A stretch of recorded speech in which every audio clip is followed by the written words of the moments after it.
Şimdi çocuk yetiştirmek için bence Virginia, Maryland bölgesi en güzel bölgelerden biri. Birçok avantajları var. Burada 3 ya da 4 tane Türk restoranı vardı ve onlara gidebilmek için yarım saat 45 dakika yol alıyorduk. Bir anda yapayalnız kaldık. Şimdi gelenlerin o sorunu yok. Gelmeden önce işte sosyal medyadan, gruplardan bir sohbet ediyorlar, bir tanışıklık oluyor. Bir gün kızım bana şey dedi, anne dedi geldiğinde de Türk olduğunu söyleme. Benimle alay ediyorlar. Şu anda kızlarım 32 ve 34 yaşında. 32 yaşındakine sorarsanız ben Türk'üm diyor. 34 yaşındakine ben Amerikalı Türk'üm ama Türk olmaktan gurur duyuyorlar. Çok güzel bir şey Birisinin bu. 25 bin kişi civarında, bunun sadece 6-7-8 bin kişisi Türk. Gerisi Amerikalı, İspanyolu, ne istersin. Amerika imkanlar sunuyor, gerçekten sunuyor. Emeğinizin karşılığını veriyor ama çok da çalıştırıyor. Onları bilerek, gelsin. Gelmek lazım. Evet, DM Talks'ta yepyeni bir bölümle karşınızdayım. Bugün çok değerli bir konuğumuz var yanımızda. Sertab Hanım. Nasılsınız, iyi misiniz? Çok iyiyim, teşekkür ederim. Siz nasılsınız? Ben de iyiyim. Epey zamandır görüşüyoruz, karşılaşıyoruz ama söyleşi için vakit bulamıyorduk. Bu değerli vaktinizi ayırdığınız için çok çok teşekkür ederim öncelikle. Rica ederim. Öncelikle Ocak'tan beri dediğiniz gibi daha önce konuşuyoruz bunları. Anca yapabildim, kusura bakmayın. Ve sabrınız için de teşekkür ederim. Yok yani hem aslında o sürede bizim kanalımızın biraz büyüme evresi olmuş oldu. Biraz daha böyle tam her şey oturmuş oldu. Biz neler yapıyoruz, neler paylaşıyoruz. O yüzden de böyle ilk giriş olarak belki değil de şu anda tam oturduğu sırada sizi konuk almış olduk. Harika. O yüzden de çok harika denk gelmiş oldu. Pozitif bakışınız. Çok teşekkür ederim. Şimdi şöyle, sizi bunu yaşayan belki herkes tanıyordur. Ama sizden dinleyip siz nasıl tanımlarsınız kendinizi? Ben bir eş, bir anne, yeni emekli bir bayanım. İyi, hayırlı olsun. 36 yıldır Amerika'dayım. 2 çocuk annesiyim. Dediğim gibi IT sektöründen, IT idaresi, IT management'tan geçen sene emekli oldum. Süper. Şu anda emekliliği yaşıyorsunuz o zaman. Yani çok yaşayamıyorum. Yani, Ata değilsin evet, var şimdi. o yüzden sordum soruyu. O da full time'miş gibi. Orada Yazın özellikle biraz sordum. yavaşlıyor. Festivalden başka fazla bir şeylere yüklenmiyoruz. Gerçi şimdi geçen seneye nazaran yerimiz var. Yazın da ufak tefek aktiviteler yapacağız ama yani yoğun, meşgul duruyoruz. Meşgul duruyor. Süper. O konuya sonra geleceğiz ama işte 36 yıldır dediniz. İlk buraya mı geldiniz? İlk DMV'ye mi Hayır. geldiniz yoksa? Ben eşim Amerikalı. Eşimle İzmir'de tanıştık. Öyle mi? Ondan sonra görevle Maryland'e geldi. Orada 6 sene yaşadık. 7 sene hatta yaşadık. Sonra eşim işini değiştirdi ve Virginia'daydı işi. Sürekli git gel zor oldu. Dolayısıyla Virginia taşınalım Virginia dedik. 2000 yılından beri Virginia'dayız. Yani Virginia 26 sene Virginia olmuş zaten. Aynen. Peki başka bir yer işte gittiğiniz zaman özellikle işte DM Talks kanalında olduğumuz için ilk o soruları sormak istiyorum. Gezdiğinizde gördüğünüzde hiç taşınsak mı acaba dediğiniz zamanlar oldu mu? Yoksa burayı çok sevdiğinizde o yüzden mi kaldınız burada daha sonrasında? Şimdi çocuk yetiştirmek için bence Virginia, Maryland bölgesi en güzel bölgelerden biri. Birçok avantajları var. Türkiye'ye daha yakın, doğu yakasındasınız falan. Yani benim işimden dolayı birçok eyaleti gezdim ve çok beğendiklerim hep böyle ay burası ne güzelmiş burada yaşasak falan dediğimiz eyaletler oldu. Bunlardan bir tanesi açıkçası iklimi bana daha uygun geldiği için San Antonio kuzey kısmı. Gündüzleri inanılmaz sıcak ama akşamüstleri Ağustos ayında bile dışarıda oturabilirsiniz. Hafif bir esinti oluyor. Dediğim gibi yine kuzey banyosunda bu Hill Country dedikleri yer. Öbür taraftan eşim Los Angeles'lı. Kaliforniya'yı da çok beğendim. Artılar eksiler aslında dört dörtlük bir yer yok gibi geliyor. Evet. Türkiye'yi özlüyoruz, seviyoruz. Kültürümüz, arkadaşlarımız, havası, suyu diyorsunuz ama birçok yönünden de 5-6 hafta kalınca evini özlüyor insan. Evet. Yani eviniz yeriniz diyelim. Yaşadığınız yer aslında orayı insan benimsiyor. Aynen. Yani Türkiye memleketimiz ama ne olursa olsun ev burada olduğu için burayı özlüyorsunuz. Zaten burası da biraz topluluk olarak da gelişiyormuş. Türk toplumu. Siz daha iyi bilirsiniz yani eskiden belki 10 yıl öncesi değil, 1-2 sene öncesine gittiğiniz zaman bile bu kadar çok etkinlik yoktu, bu kadar çok belki işte kuruluş yoktu ya da restoran yoktu, kafe yoktu. Onları nasıl yorumluyorsunuz? İnsanımız neden daha çok şu an DMV bölgesini tercih etmeye başladı sizce? Yani DMV bölgesini neden tercih etti bilemem tabii herkesin şahsi Tamam. şeyi ama DMV bölgesinin avantajları çocuk yetiştirmek daha kolay, eğitim seviyesi çok daha yüksek diğer eyaletlere nazaran, iş imkanları çok daha fazla. Yani buradaki işsizlik oranı her zaman diğer eyaletlerin altında. Birçok Türk zamanında buraya gelmiş. Dolayısıyla insanlar bazıları da işte ben halam burada diye geldim, ben teyzem burada diye, işte benim eski arkadaşım, üniversite arkadaşım burada. Yani insanlar birazcık da daha güven duydukları, zorlanırsam bana destek olabilecek kişilerin yanına gelmeyi tercih ediyorlar. Birçok arkadaşımız öyle yaptı. Ben geldiğimde çok az Türk vardı. Yani benim Maryland çevresinde, Kolombiya'da bildiğim Türk aile yoktu geldiğimde.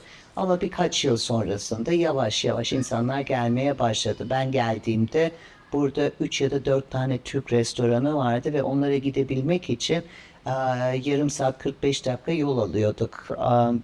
O zamanlarda her pazar günü ya da cumartesi akşamı program yapıyordu bu restoranlardan bazıları ve Türkler bir yerde toplanıyordu ama şöyle diyeyim, o zamanlar o bir restoran yetiyordu. Doğru, orası toplamaya.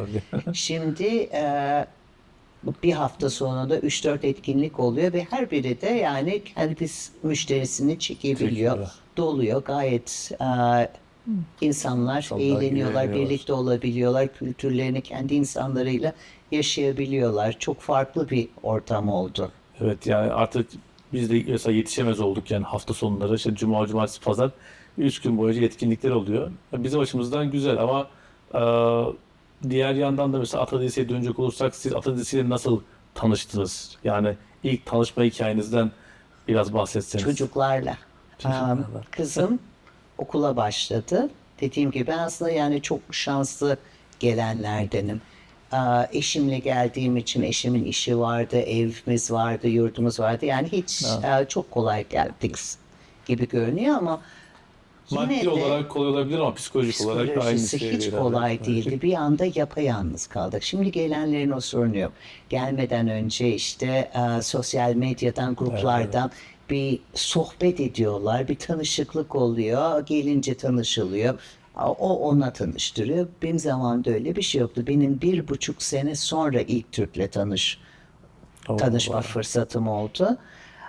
Sosyal medya yok, kimseyi tanımıyorsunuz, nasıl bulacaksınız Evet. insanları? Ve sonra Ata DC'nin var olduğunu öğrendim, üye oldum. İşte balosuna katıldım, pikniğine, babalar günü pikniğine katıldım. O zaman bayram yemekleri oluyordu, onlara katıldım. Derken kızım okula başladı. Kızım biraz zorlandı. El bebek gül bebek kreşte istediğini yaparken, prensesken bir anda kurallı bir ortama girdi. Dolayısıyla ben işimi bıraktım. Bir sene onunla okula gittim geldim. Gönüllü anne oldum. Bir gün kızım bana şey dedi. Anne dedi, geldiğin dedi Türk olduğunu söyleme. Benimle alay ediyorlar. Oo. Sonra düşündüm, benim de hani geçmişim Doğru. esas yani filoloji mezunuyum, öğretmenlik. İşte o yaştaki çocuklar farklı olmak istemiyorlar. Benim çocuğumun mesela Hintli'nin Hintli arkadaşı var okulda ya da benzer yani arkadaş da olmasa görüyor. Evet. İşte İspanyol'un İspanyol arkadaşı var derken Türk yok okulda. İlkokulda hiç başka Türk yok. Ondan sonra dedim, ben bunu dedim Türk okuluna, Atatürk okuluna yazdıracağım. Ondan sonra orada kendisine benzer arkadaşları olsun, farklı olmadığını, yani Türk olmanın da güzel olduğunu öğrencisi. Yani ben yetersiz kalmışım açıkçası orada. Ama çok Ondan zor bir sonra- dönem o dönem zaten. Ya Çok çalışıyoruz. Eşim de çalışıyor. Akşam yorgun argın eve geliyoruz. İşte ödevlerini yaptırıyoruz. İngilizce konuşuyoruz. Yani ben Türkçe konuşursam eşim anlamıyor. Dolayısıyla yani onun üzerine o kadar çok yalnızız. Hiç akraba, aile, destek falan yok. Çevremde dediğim gibi başka Türk başka yok. ondan bahsediyorum yani. Dolayısıyla her şey üstümüzde. Ondan sonra bir de aynı zamanda o dönemlerde tekrar okula başlamıştım. Yani full time çalışıyorum. 2 çocuk var, bir de okul var. Yani düşünmemişim bile. Dolayısıyla Atatürk Okulu bayağı büyük bir destek oldu ve şu anda kızlarım 32 ve 34 yaşında. 32 yaşındakine sorarsanız ben Türk'üm diyor. 34 yaşındakine ben Amerikalı Türk'üm ama Türk olmaktan gurur duyuyorlar. Çok güzel bir şey Birisinin bu. Atatürk imzası dövmesi var. Öbürünün de yurtta sulh, cihanda sulh var. O Türkiye ile ilgili soru sorarsanız belki de Türkiye'deki çocuklardan daha detaylı bilgi verebilir size. Yani en büyük endişe zaten çocuklarımız değil mi? Buraya kendimiz çalışmaya geliyoruz belki ama onlar nasıl yetişecekler? Yani bir Atatürk'ü gördüğünde ya da bir Türk bayrağını gördüğünde bizim kadar duygulanabilecekler mi? En büyük endişe belki bu. Peki Ata DC'ye devam edelim. Burada benim gördüğüm en son belki ben 7-8 aydır gözlemlediğim herkes gönüllü olarak çalışıyor. Hepimiz Burada bir full time çalışan var mı? Direkt olarak soruyorum. Yoksa ya vardır belki mutlaka ama ya da okulda gerçekten öğretmenler. herkes Onlar gönüllü da mü? çok cüzi bir şeyle yani süreklilik olması için gerektiğinden yani onlar da aslında gönüllü sayabiliriz. Herkes gönüllü. Yani geçen gün bir maç gösterimi yaptık işte Evet. Milli FIFA Milli maçta. E, Çıkışta sadece yönetim değil, buraya gelen herkes sandalyelerini toparladı. Bir baktım gelenlerden, üyelerden bir tanesi süpürgeyi almış eline süpürüyor. Yani burası yani hepimizin evi. Hep birlikte Evet. yapıyoruz. Festivalde biz 25 kişilik bir yönetim kuruluyuz. Organizasyonu yapıyoruz ama bizim kadar bizden de fazla etkinlik günü, festival günü 130 tane. Evet, Ben çok 103, 104 diyordum hep. Ben sonradan o gün gelip kayıt olmamış kişiler varmış. 130'dan fazla gönüllü yardımcı oldu. Bir de sırf o gün değil, ondan öncesi, bir gün öncesi işte kamyonlar yüklendi. Yani hamallık, temizlik, her bir şey Evet, yapıyor. zaten tek günlük Yönetim geçti o yani, kurulumuzda tabii. gönüllülerimizde. Zaten gönüllü derken yönetim kurulunu kastetmiyorum sadece. Onlar zaten Evet. gönüllüler ama diğer taraftan burada iş değişti de gönüllüler. Gönüllüler yapıyor, üyelerimiz yapıyor. Bazıları üyemiz değil ama yani kayıtlı üyemiz değil ama sevenimiz diyelim. Onlar da gelip çalışıyorlar. Gençler, üniversite öğrencileri, her yaştan var. Çok güzel. Peki normal dernekleri hep şöyle tanımlarlar. İşte bir etkinlikler yaparlar. Etkinliklere insanlar giderler. Ata dizisinin biraz daha farkı nasıl oluyor? Yani burası dedik ya, mesela Nil Hanım'la da ben burada yine söyleşi yaptım. Orada da yine evimize hoş geldik diye başlamıştım hatta. İnsanlar burayı ev olarak tanımlıyor. Yani nasıl bu duyguyu benimsiyorlar ya da siz etkinlikler dışında neler yapıyorsunuz? Yani şimdi şöyle diyeyim. Her grubun bir amacı vardır. Bir misyonu vardır. Bizim misyonumuz kültürümüzü tanıtmak ve tüzüğümüzde de yazıyor. Kültürümüz tabii. Biz bir kültür derneğiyiz. Ve aynı zamanda buraya gelen Türk toplumunun entegrasyonunda yardımcı olmak. İşte bu entegrasyonda yardımcı olmak eskiden okuldu. İşte milli bayramlarımızı kutlamaktı. Aynı zamanda daha önce Teachers Workshop dediğimiz bir etkinlik yapıyoruz. Yine getireceğiz. Festivalimiz. Bunlar da dışarıya yani buradaki Amerikalılara ya da Amerikalılara. diğer kültürlere Türk kültürünü tanıtmak. İşte kongrede etkinlikler yapıyoruz. Orada hani bir nevi soft lobbying. Bizim amacımız insanları eğlendirmek değil. Tabii bunları yaparken eğleniyorlarsa ne mutlu bize ve nitekim genelde öyle oluyor. Geçenlerde çok önemli bir flüt sanatçımızı getirip orada Türk müziğinin tanıtımı oldu. İşte ne bileyim bir film yapımcısı geliyor, filmlerini tanıtıyor. Türk filmlerini tanıtım olayan kültürünü, Türk kültürünü tanıtıyoruz. Reha Erdem film yapımcısıyla Smithson Müzelerinde geçen sene 3 günlük 3 filmini gösterdik 3 gün boyunca. Katılanların %90'ı Amerikalıydı. Bu çok Müzenin önemlidir. ziyaretçileriydi diyelim. Ondan sonra festivalimizde katılım 25 bin kişi civarında. Bunun sadece 6-7-8 bin kişisi Türk. Türk. Gerisi Amerikalı, İspanyolu ne isterseniz. Yani Evet. dolayısıyla bizim misyonumuz farklı. Sonra diğer gruplar var. Onlar da Türkleri bir araya getirmek, daha yani eğlence bazında ne güzel. Ona da ihtiyacımız var. Biz de onlara gidelim. Onlara Evet. bak. Yani bizim ana misyonumuz o değil. Bizim ana misyonumuz Evet. kültür ve entegrasyon. Tabii ki dediğiniz gibi yani zaten eğlence sektörü çok farklı bir hem sektör hem farklı bir iş. Ama burada amaç işte okul var mesela işte Okul. çocuklar buraya geldiğinde hem eğleniyorlar hem öğrenmiş oluyorlar. O ayrı bir konu. Festivalden bahsedersek aslında festivaldeki o soruyu soracaktım. Önce hazırlıklar nasıl gidiyor başladınız diye biliyorum. Şubat'ta başlıyoruz. İlk toplantımız geldi Ocak sonu Şubat başı DC hükümetine, belediyesine başvurumuzu yapıyoruz ve bir sunum sunuyoruz. İşte neler olacak, kaç kişi katılacak, ne tür bir etkinlik. Genelde hep aynı ama tekrar her sene yapmamız gerekiyor. Bazen kişiler değişiyor belediyedeki. Değişiyor. Yani ondan sonra bize conditional approval dedikleri izin veriyorlar. Tamam yapabilirsiniz, uygundur bize. Ondan sonra işte çadır şirketiyle anlaş, işte sahne şirketiyle anlaş, işte Sağlık Bakanlığı'nın, DC Sağlık Bakanlığı'nın izinleri, Aylarca süren işler. aylarca süren işler işte ancak sponsor bulmaya başlamak zorundayız hemen. Tabii. İşte ondan sonra gelecek kişilere işte gıda bölümünün paketini açıyoruz.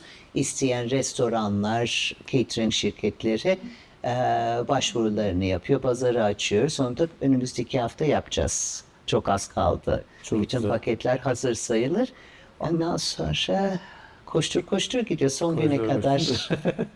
Çok güzel. Peki az önce ondan da bahsettiniz zaten. Oradaki amaç da zaten bizim kültürümüzü tanıtmak. Çünkü yani Amerika'nın başkentinin en önemli caddelerinden birinde yapılıyor. Yani Beyaz Saray'a Beyaz giden, Saray'a Senato'ya giden- giden caddemiz, Pennsylvania. Onun bir hikayesi var mı peki? Ya orada yapılmasının bir hikayesi var. Çünkü kolay. Ben oraya gittiğimde mesela iş nasıl tutuldu burası, nasıl şey, ilk aklıma gelen onlar olmuştu. Yani hiç kolay olmamıştır orada olması festivalin yani. O kadar detayını ben ne diyeyim size bilmiyorum. İlk nasıl başladı? Daha küçük bir organizasyon ama yine bir parkta yapıldı. Sonra Freedom Plaza'ya geldi. DC'de olsun denmiş. Freedom Plaza'ya gelmiş. Ondan sonra pandemi oldu. Pandemi olunca normalde Freedom Plaza'da Eylül'ün son haftası oluyordu. Sonra pandemi geldi. Pandemi gelince günümüzü kaybettik. Yani biz şimdi bu caddeyi alınca her sene otomatik ilk Ha, tamam. şans bize veriyorlar. O hafta sonu o bölüm için bize veriyorlar. Daha önce Freedom Plaza'yı kaybettik. Zaten bizim için artık biz Freedom Plaza'ya sığmaz olduk. Yani yetmezdi. Şu anda 3 upuzun blok bize ancak yetiyor. Hatta bu sene gıda bölümü geçen sene zar zor sığdırabildik. Neredeyse yani kuralların dışında olacaktık. Dolayısıyla bu sene yan Constitution'a doğru da bir yemek gıda çadırları grubu yapacağız. Büyük bir festival Yani bekliyoruz. artık gittikçe büyüyoruz, sığmazdık. Bize işte pandemiden sonra Ekim'in 3. pazarı için burayı sundular. Yani birçok yerden bir tanesi burasıydı. Ve hemen kaptık. Çok güzel olmuş. Peki Amerika ile ilgili sorular sorayım biraz da. Çünkü Yani 2013'te mesela ben geldim. İlk New Jersey'ye gelmiştim. Ama o zamandan beri, hatta son birkaç senedir değişimler oluyor Amerika'da.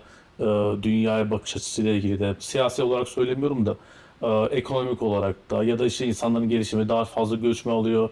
İşte daha fazla göçme gidiyor. Ve Türkler de biz epey göç etmeye başladık son belki 5-6 yılda buraya. Yeni geleceklere neler tavsiye edebilirsiniz buradan? Yani eski Amerika, yeni Amerika diyorlar ya, yani asıl biraz da e, Amerika eski Amerika mı hala, yoksa artık Amerika rüyası, eski o özel bir rüya vardı ya, hatta işte macera dolu Amerika diye bir şarkı da vardı. O şekilde macera dolu Amerika mı sizce? Bence ikisi de.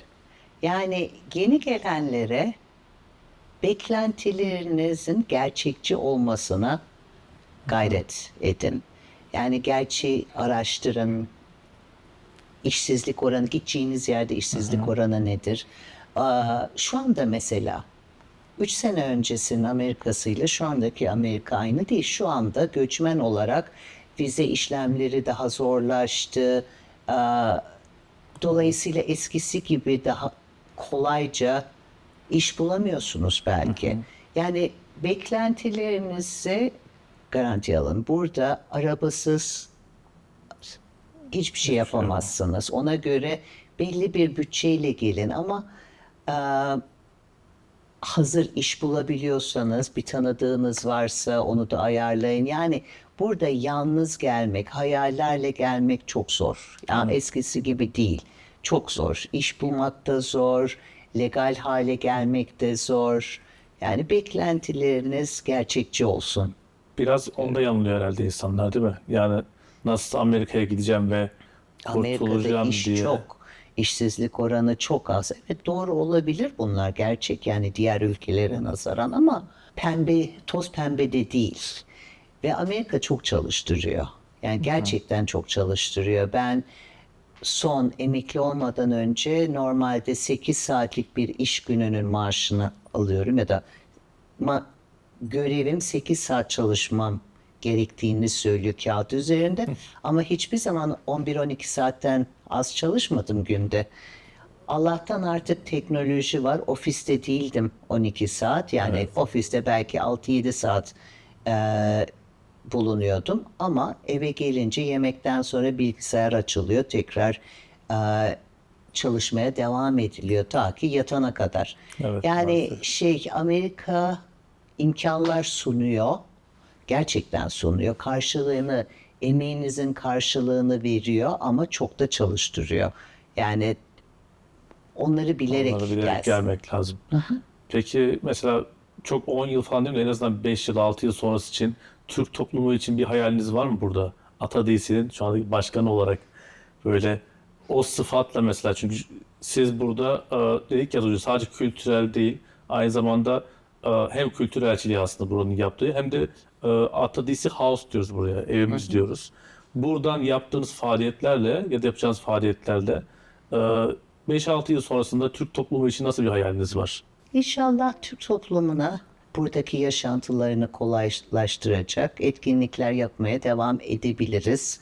Arttırabiliriz belki. O da hani herkesin zamanı kısıtlı. Dediğim gibi herkes gönüllü çalışıyor. 25 kişi gönüllü çalışıyor. Bazıları çok uzak mesafede oturuyorlar. Akşam geç vakte kadar çalışıyorlar. Onlar işte izinli gününde denk gelirse bu etkinlik onlara yardımcı olabiliyorlar. Ya da bilgisayar başında olan birçok işlem var. Onlar da yardımcı olabiliyorlar. Yani herkes elinden geleni yapıyor. Ne kadar daha ekleyebiliriz onu da bilmiyorum ama yani umarım ki devam eder. Birlik devam eder. Aslında benim açıkçası şimdi bencil diyeceksiniz belki ama benim 5 yıl sonrasına hayalim torun sevmek açıkçası. O da sonuçta Turkish American toplumu diyoruz. Yani değil mi? Aynı şekilde. Türk tarafı ama Amerikalılar da çok seviyorlar Evet. torunu.